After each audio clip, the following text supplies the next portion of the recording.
کہ یا اللہ ابھی اسی مارکے میں اگر تو شہادت دے دو تو شہادت کی بھی کیا بات ہے.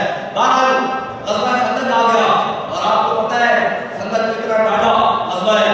صحابہ کہتے ہیں کہ ہم نے اپنے پیٹوں پر پتھر باندھ لیے اور جناب ہم نے ٹوکرے لے کر مٹی کے سروں پر اٹھائے اور اس کے ساتھ پھر خندق کھودی اور پھر جنگ لڑی. اور پھر وہ تو بڑا عجیب معاملہ ہے کہ جب غزوہ خندق ختم ہو گیا صحابہ کہتے ہیں مجھے بھی ساز و سامان اکٹھا کر رہے کہتے ہیں کہ امام الانبیاء اپنے کاشانہ اقدس میں تشریف لے گئے. حضور جب اپنے کاشانہ اقدس میں پہنچے تو اتنی دیر میں جبریل امین آ گئے.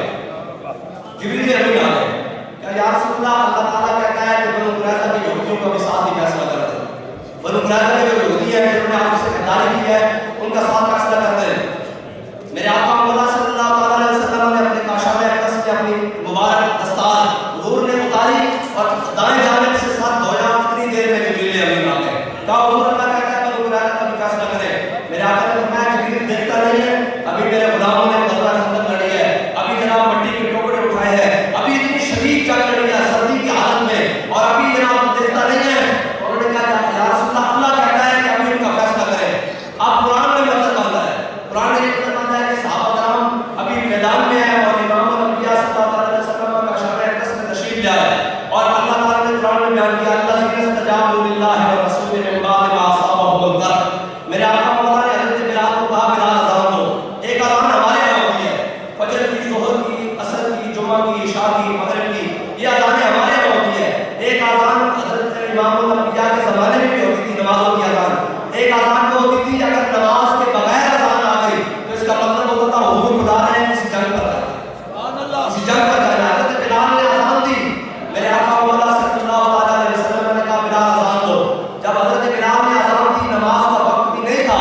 صحابہ کچھ اپنے گھروں میں جا رہے ہیں کچھ رستے میں ہیں کچھ چوک میں ہیں کئیوں نے اپنے گھروں کے اندر پاؤں رکھا ہے.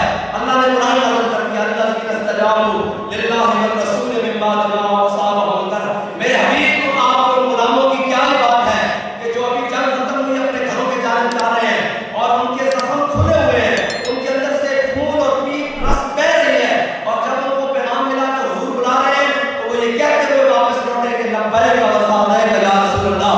حضور آپ نے ہمیں بلایا ہمارے مال بھی ہمارے جان بھی ہمارے بچے بھی آپ پر قربان. یہ قرآن نے منظر نازل کر دیا.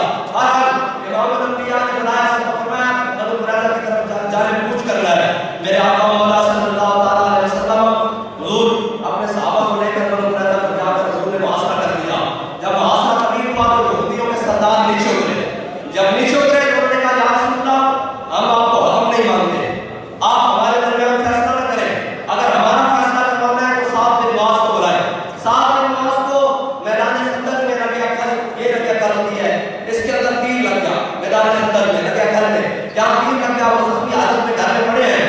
حضور نے حضرت مولا کائنات کو حکم دیا حضرت زبیر بن عوام کو حکم دیا فرمایا جاؤ سعد بن معاذ کو جناب سوار کر کے لے کر آؤ. حضرت سعد بن معاذ وہ جب سوار کر کے صحابہ گھوڑے پر لائے حضور کی جانب چلے.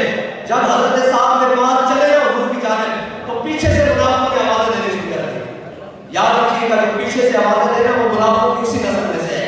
یہ پتہ نہیں کیا ہونے لگا ہے کیا ہوگا بھائی کچھ نہیں ہوگا کچھ بھی نہیں ہوتا. منافقوں کا کام ہے آوازیں دینا. حضرت سعد بن معاذ حضور کی جانب چل رہے ہیں اور پیچھے سے منافق کہہ رہے ہیں صاحب ذرا خیال کریں کہ یہودی تیرے بڑے یار تھے تیرے بڑے دوست تھے تیرے بڑے رفیق تھے تیرے ساتھ اتنی بڑی اٹھک بیٹھک تھی تیرے ساتھ بڑے تھے جناب حجرے میں ملاقاتیں تھیں جناب تیرے ساتھ بڑی بیٹھک میں ملاقاتیں تھی ذرا ان کا خیال کریں. حضرت سعد بن معاذ سنتے آئے. جب سنتے آئے جب امام الانبیاء کے سامنے دیکھا نا تو پیچھے مڑ کر ایسے کہا سعد آج وہی فیصلہ کرے گا جو اللہ اور اس کے رسول کو پسند ہوگا. سعد آج وہی فیصلہ کرے گا.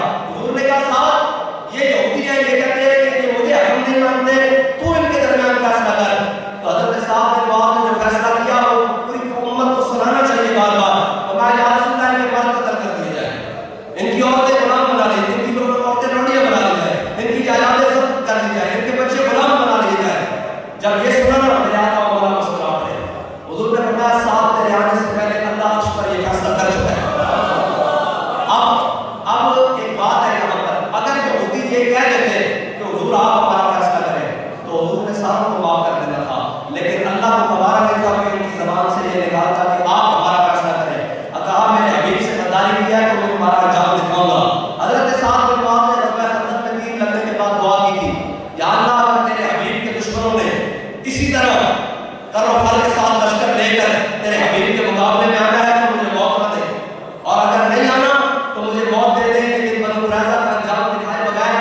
موت ہو گئی. یہ پھر حضرت سعد بن معاذ واپس آ گیا, میں مراجعہ کا ہو گیا. حضرت سعد بن معاذ کا زخم کھل گیا, جہاں سے زخم خون بہنا شروع ہو گیا. میرے آقا مولا صلی اللہ علیہ وسلم نے حضرت سعد بن معاذ کا خیمہ مسجد نبی میں لگوا دیا. میں صرف یہ کہنا چاہتا ہوں کہ تو آیا نہ ڈرتے محمد رسیبہ, ہزاروں لگاؤ میں چلے محمد. بس حضور کے در پر حضرت سعد بن معاذ کا خیمہ حضور نے مسجد نبی پر لگوا دیا, کیونکہ آپ زخمی حالت میں تھے. امام الانبیاء فجر کے بعد, ظہر کے بعد, عصر کے بعد, مغرب کے بعد, عشاء کے بعد, جمعہ کے بعد حضور جب